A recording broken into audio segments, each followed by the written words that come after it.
तो चलिए आज के इस वीडियो में आपको हम बताएंगे class 12 math most important question यानी कि पूरे चैप्टर का एक ऐसा महत्वपूर्ण प्रश्न जो अगर आपने पढ़ लिया तो जान लीजिए कि 100% आपका 8 नंबर नहीं गया है।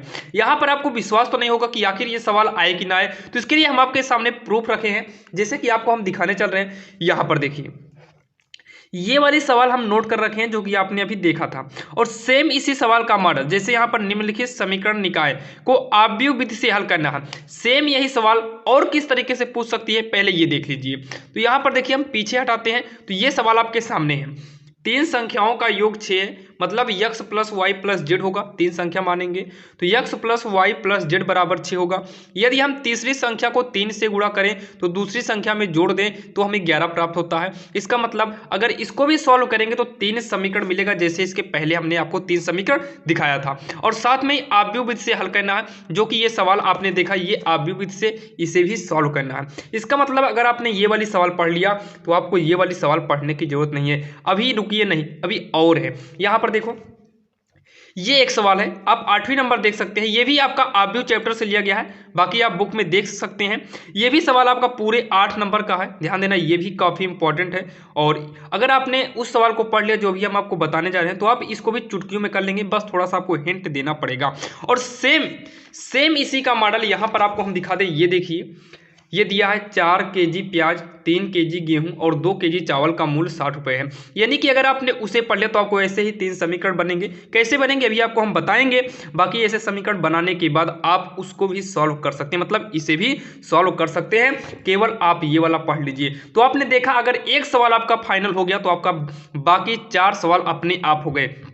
और ध्यान देना ये तो बोर्ड में कंफर्म है कि इसमें का एक सवाल तो आना फिक्स है, क्योंकि आप अगर जो है आव्यूह चैप्टर खोलेंगे, आव्यूह नहीं ये सारणिक चैप्टर का है, अगर आप सारणिक चैप्टर में लास्ट में खोलेंगे तो 8 नंबर के आपके इसमें से हर बार के क्वेश्चन आते हैं। लेकिन प्रॉब्लम यही है कि आपको इन 4 तरीकों में से कोई भी तरीका दे सकता है, तो आप कंफ्यूज मत होइएगा, बस थोड़ा सा समय लगेगा। पहले आप इसको समझ लीजिए, उसके बाद हम उन नियमों को भी दिखा देंगे। बाकी आपको हम फिर से वो सवाल दिखा देंगे, अगर आप उसका स्क्रीनशॉट लेना चाहो या फिर उतारना चाहो तो उतार सकते हो। तो चलिए हम देर न करते हुए शुरू करते हैं अपनी सवाल।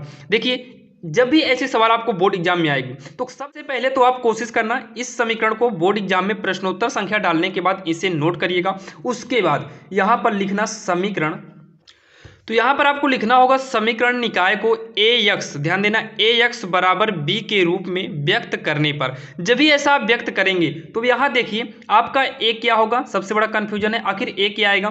तो a जो आएगा वो आपका ध्यान देना आव्यूह के अंदर आएगा। उसके बाद अगला क्या है यक्स जो आएगा ये भी आव्यूह के अंदर आएगा। और अगला नंबर क्या है बी, तो बी जो आएगा ये भी आव्यूह के अंदर आएगा। किसके अंदर आएगा, ये भी आपका आव्यूह के अंदर आएगा। अब यहाँ पर बात आती है आखिर ए के बराबर में क्या होगा। तो ए के बराबर में आपको यहाँ से सारी गिनती को निकाल लेना है। इक्वल के पहले जितना भी एक्स वाई जेड है सभी में से गिनती को निकालना है। तो 3 - 2 3, ध्यान देना 3 - 2 3, तो 3 - 2 3। दूसरी लाइन में 2 यहाँ पर इंटू में 1 मानेंगे और यहाँ पर जेड के इंटू में 1 मानेंगे, तो 2 1 माइनस का 1, तो 2 1 - 1 हो जाएगा। यहाँ से 4 - 3 प्लस का 2, तो 4 - 3 माइनस का 3 और प्लस का 2, जो कि प्लस तो लिखा नहीं जाता। यक्स के बराबर में यक्स निकाल लेंगे सब में से, वाई निकाल लेंगे और जेड को निकाल लेंगे लाइन से। पहले यक्स फिर वाई फिर जेड रखेंगे। और बी वाला इक्वल के बाद आप देख सकते हैं क्या है 8 1 4 है, तो यहाँ पर 8 1 4 निकालेंगे। अब इसको कैसे सॉल्व करना है यहाँ पर देखिए, हमें यहाँ पर क्या मालूम है ए एक्स के बराबर में बी हमें पता है।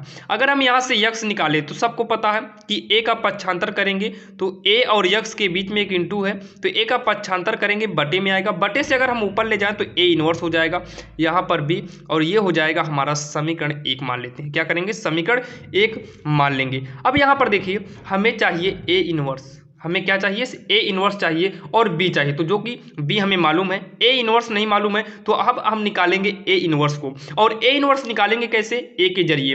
तो ए इनवर्स निकालने के लिए यहीं पर आप देख लीजिए, ए इनवर्स निकालने के लिए हमें ज़रूरत पड़ती है 1/mod ए और एडजॉइंट ए की।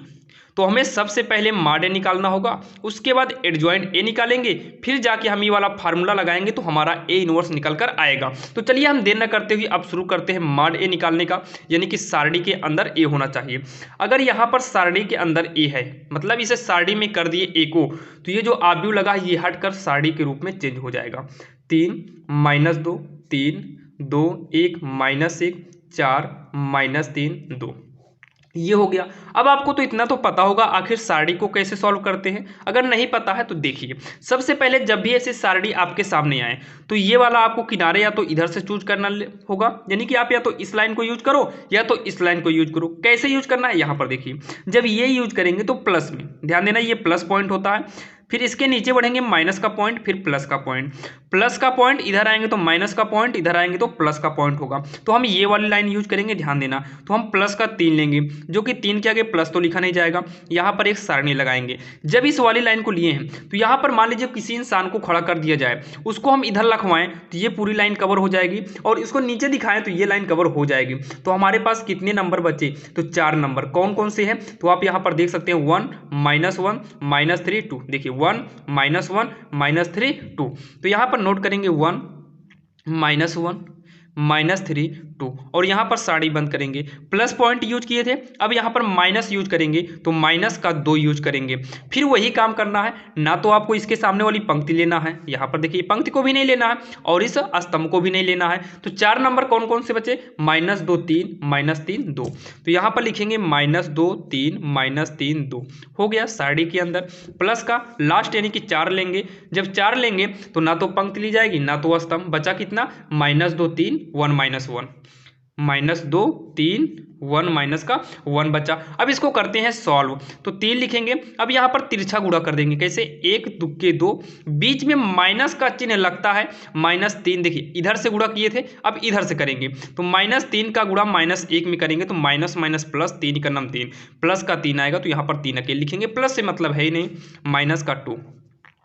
इधर से करेंगे 2 दूनी 4, जो कि माइनस का 4 आएगा, बीच में माइनस लगता है, 3 त्रिक का 9, तो माइनस का 3 ये गुणा करने पे आएगा, तो माइनस लगा है, -3 आया भी है, तो माइनस माइनस प्लस का 3 त्रिक का 9 होगा, प्लस का 3 त्रिक का 9, प्लस का 4 इधर करेंगे तो माइनस माइनस प्लस, 2 का नाम 2 होगा, -1 तिक्के कितना हो जाएगा 3। आगे सॉल्व करेंगे, 3 बीच में इंटू 2 में 3 घटेगा नहीं, 3 में 2 घटाएंगे, माइनस का 1 आएगा, -2 और इंटू 9 में से 4 को घटा देंगे तो प्लस का 5 आएगा, +4 इंटू 3 में 2 घटाएंगे तो माइनस का 1 और माइनस का 1 यहाँ पर नोट करेंगे, गुणा कर देंगे तो माइनस का 3 -2 पंचे 10 हो जाएगा, प्लस माइनस माइनस का 4 का नाम 4, यानी कि टोटल हम काउंट करेंगे तो 3 10 13 4 17, जो कि माइनस का 17, क्योंकि माइनस माइनस की संख्या को जोड़ेंगे और चिन्ह माइनस का ही लगेगा। तो मॉड ए जो निकल के आया कितना आया, -17 आया। अब हमें क्या निकालना है, हमें निकालना है एडजॉइंट ए, और एडजॉइंट ए निकालने के लिए हमें ए के जो है सहखंडज निकालना होगा। ए की क्या निकालना होगा, सहखंडज निकालना होगा। अब सहखंडज कैसे निकलता है, ध्यान से देखिएगा, ये आपका जो है पहली पंक्ति और पहला स्तंभ है, यानी कि ए पहली पंक्ति पहला स्तंभ, पहले पंक्ति फिर स्तंभ, ध्यान देना पंक्ति स्तंभ, ये पहला पंक्ति पहला स्तंभ है, ये पहली ही पंक्ति है लेकिन स्तंभ दूसरा है, यानी कि पहली पंक्ति स्तंभ दूसरा इक्वल। उसके बाद ये पहली पंक्ति का तीसरा है तो A13 कर दिए, सेम आए सेकेंड यानी कि दूसरे पर, तो हो गया A21, मतलब दूसरी पंक्ति का पहला ही स्तंभ है। ये पंक्ति होती है पहली पंक्ति दूसरी पंक्ति तीसरी पंक्ति, पहला स्तंभ दूसरा स्तंभ तीसरा स्तंभ, तो ये दूसरी पंक्ति दूसरा स्तंभ है तो A22 हो जाएगा। ये दूसरी लाइन में है और तीसरे नंबर पे है तो दूसरी लाइन का तीसरा नंबर। अगर आगे बढ़ें तो ये देखिए पहली लाइन दूसरी, ये तीसरी लाइन का पहला वाला स्तंभ है तो तीसरी लाइन का पहला, फिर उसके बाद तीसरी लाइन का दूसरा, फिर तीसरी लाइन का तीसरा। इतना करने के बाद अब यहाँ पर आप पहले से ही डिसाइड कर लो कौन सम है कौन विषम है। तो एक एक दो सम, और सम के लिए प्लस होता है, सम के लिए क्या होगा प्लस होगा। ये 2 1 3 विषम है, विषम के लिए माइनस। 3 1 4 सम है तो सम के लिए प्लस, जो कि प्लस लगता नहीं। 2 1 3 विषम है, 2 2 4 सम था छोड़ दिए, 2 3 5 विषम, तो विषम के लिए माइनस लगा देना है। 3 1 4 प्लस में होगा यानी कि सम है तो माइनस नहीं। 3 2 5 माइनस 3 3 6 माइनस नहीं लगेगा। यहाँ तक आपके समझ में आ गया होगा। अब पारी आई A11 निकालने का। तो A11 कहाँ पर है पहले ये चेक करो, तो आप कहेंगे ये पहला वाला है, तो यहाँ पर इसको भी हटाओ इसके सामने का, और इसको भी हटाओ इसके सामने का। हट गया। चलिए हम थोड़ा दूसरी पेन ले लेते हैं। अब देखो यहाँ, अब आपको तिरछा गुणा करना है। 1 2 के कितना होगा, तो आप कहेंगे 2 होगा। यहाँ पर देखिए ये हो गया 1 2 के 2 हो गया, यहाँ पर 2 लिखेंगे, इसको हटा देते हैं, 2 लिख दिए। ये लाइन ध्यान देना आपकी नहीं है, को हम निकाल लेते हैं। यहाँ पर देखो ये लाइन नहीं है, तो इधर करेंगे 1 2 के कितना होगा 2 होगा, और बीच में माइनस लगता है, आपको हमने पहले ही बताया। इधर से गुणा करेंगे तो माइनस माइनस पहले कटेगा, 3 ही का 3 आएगा, मतलब इतना आएगा, और इसको सॉल्व करेंगे तो माइनस का 1 आएगा। इतना आपके समझ में आ गया होगा। सेम उसी प्रकार से हमको क्या चाहिए 1 2, मतलब पहली लाइन का दूसरा नंबर, पहली लाइन का सेकेंड, मतलब -2 के बारे में आ गया। तो -2 के सामने इधर से हटा दो, और -2 के सामने पहले इसको हटा देते हैं, इसको भी हटा देंगे, और इधर से जो है इसको भी हम हटा देंगे, और ऊपर से जो है -2 के सामने की पूरी लाइन हटा देंगे। अब यहाँ पर देखिए आपको 4 नंबर दिखाई देते होंगे, 2 2 -1 4, तो इसे तिरछा गुणा करो, 2 दूनी कितना होगा 4 होगा, यहाँ लिखेंगे 4, बीच में माइनस लगता है। इधर से करेंगे तो 4 × 4, जो कि -4 आया है और माइनस लगा है, तो माइनस माइनस प्लस का 4 हो जाएगा। यहाँ तक आपके समझ में आ गया होगा। अब उसके बाद पारी आई A13, मतलब तीसरे नंबर की पारी आई। तो तीसरे नंबर के सामने का नीचे का नहीं होना चाहिए, और सामने का इधर का भी क्या होना चाहिए, नहीं होना चाहिए। अब आपके पास कितने नंबर बचे हैं, तो 4 नंबर। आप तिरछा गुणा कर दीजिए, 2 तिहाई 6, जो कि माइनस का 6 होगा, क्या होगा माइनस का 6 होगा, बीच में माइनस का चिन्ह लगता है। इधर से करेंगे 4 × 4 होगा, जो कि 4 हो गया प्लस का, तो इधर से -6 आया था, बीच में -6 आया था, बीच में माइनस लगता है, इधर से 4 × 4 आया था। अब इसको जो है ब्रैकेट में कर लीजिए।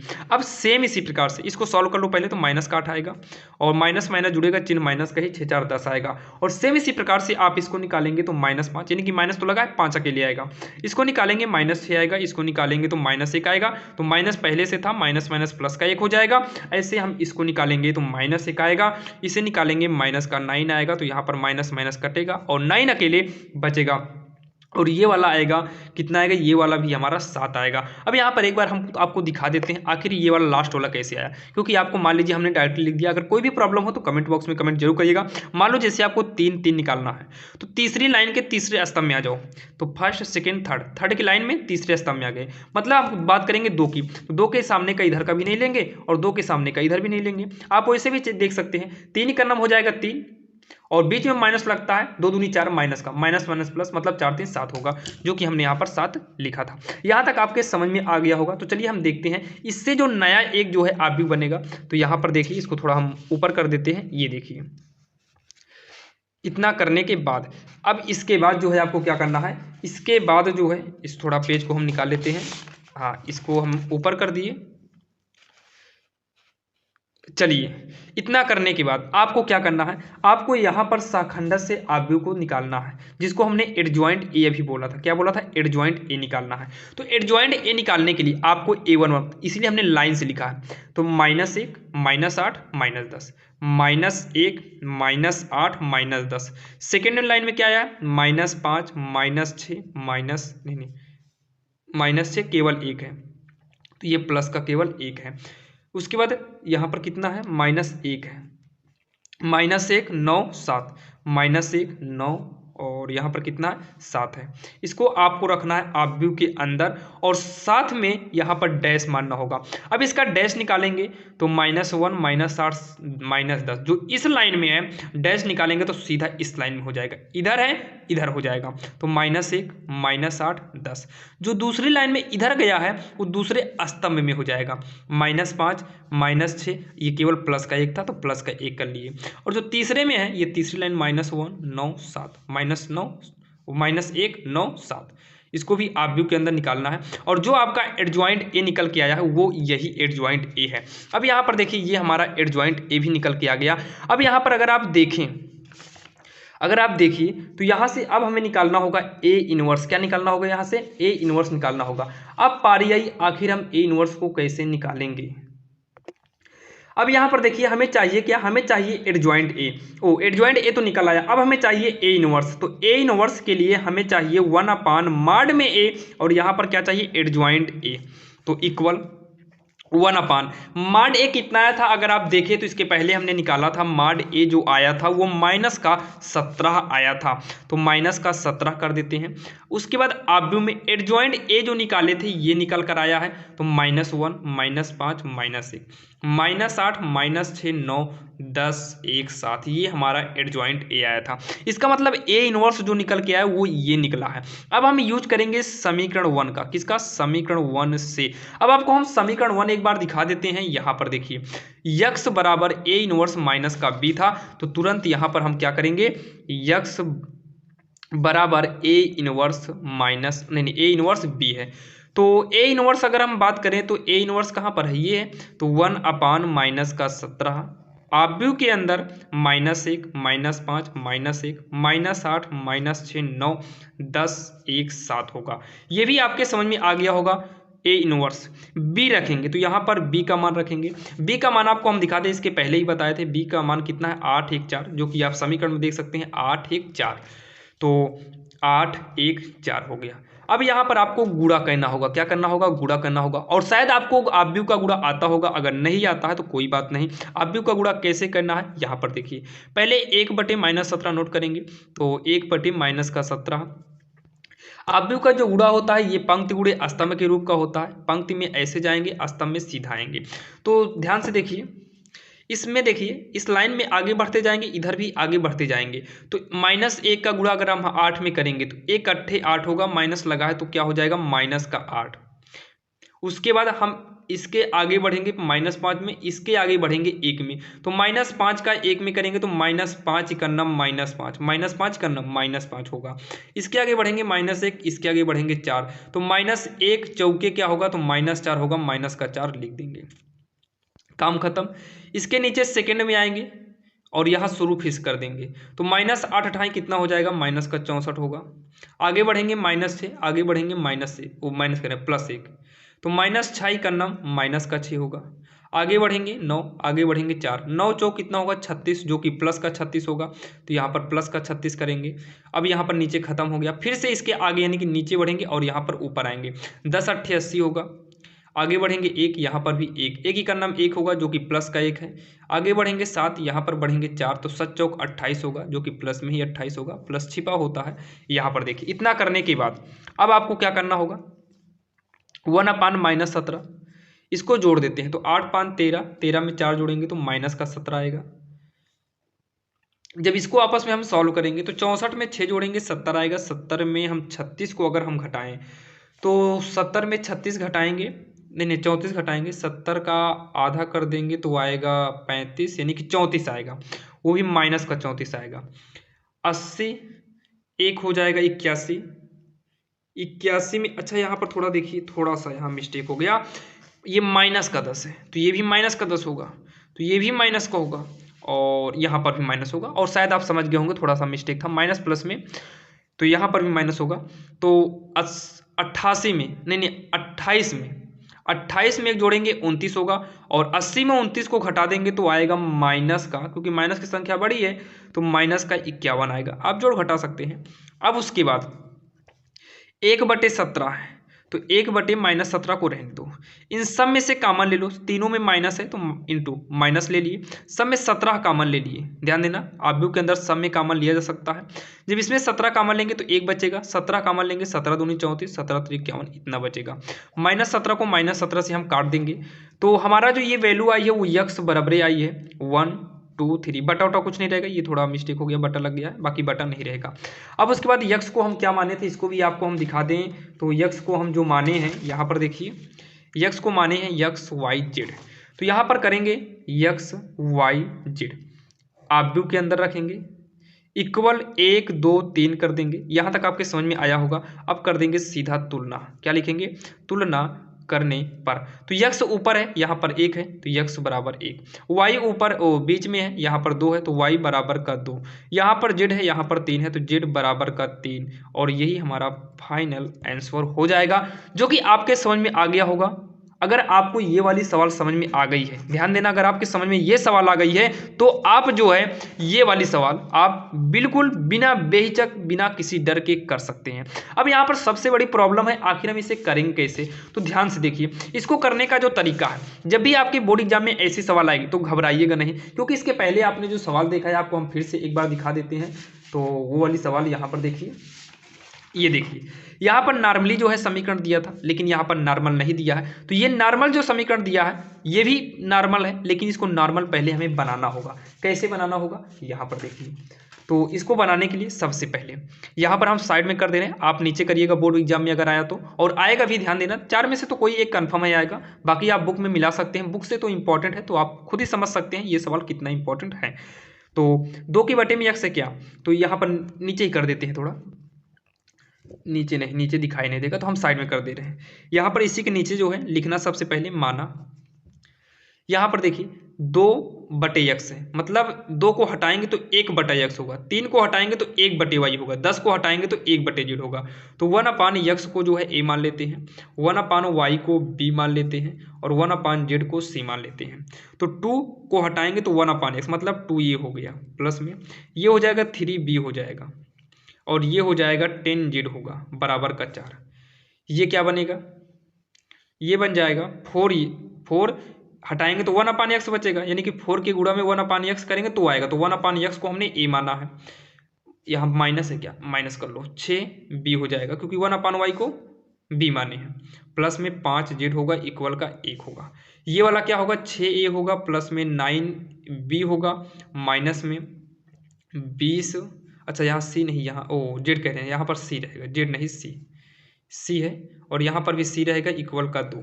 अब यहाँ पर देखिए थोड़ा आप इसे समझ लेना, 10c है, ये 5c है, 20c है। तो यहाँ पर देखिए सेम उसी प्रकार का है जैसे वो 3 समीकरण था, अब ये 3 समीकरण बन गया। तो आप इसको जल्दी से कर लीजिएगा, क्योंकि ये भी काफी इंपॉर्टेंट है। अगर आपको वो वाली सवाल पहली समझ में आ गई है तो आप इसको चुटकियों में कर लेंगे। जब इसको सॉल्व करेंगे तो आप लोग सॉल्व करिएगा, तो यहाँ से a बराबर निकल के आएगा 1/2, b बराबर 1/3 निकलेगा, और c बराबर 1/5 निकल कर आएगा। और उसके बाद जब इतना निकल के आपका आएगा, आप सॉल्व करेंगे, जैसे इसके पहले वाले में आपने एक्स वाई जेड निकाला था, अब यहाँ पर ए बी माने हैं तो आपका ए बी सी निकल के आएगा।